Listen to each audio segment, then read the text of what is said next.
Welcome back to another folding bike video, and in today's episode we'll be looking at the difference between aluminium frame folding bikes and steel frame folding bikes. So the first bike we're looking at today is this Topone D8, manufactured from aluminium, which makes it nice and light. It has some of the more higher end components, so it's got good quality brakes, brake levers, hand grips, handlebars, seat post, carrier and tyres on it, amongst other things.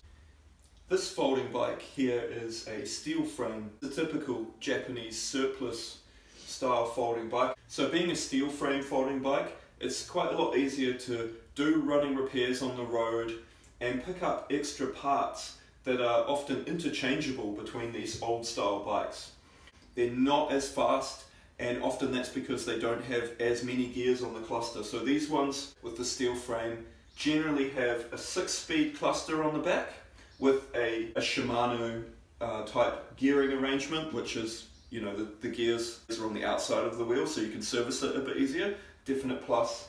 But with only 6 speeds and a 6-speed shifter, you're going to be going a little bit slower than the aluminium frame bike, and that's because the aluminium frame bike actually has 8 gears.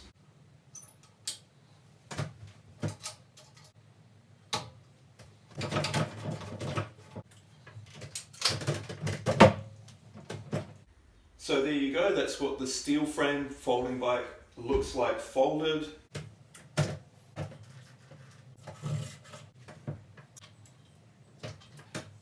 That's the aluminium frame folding bike.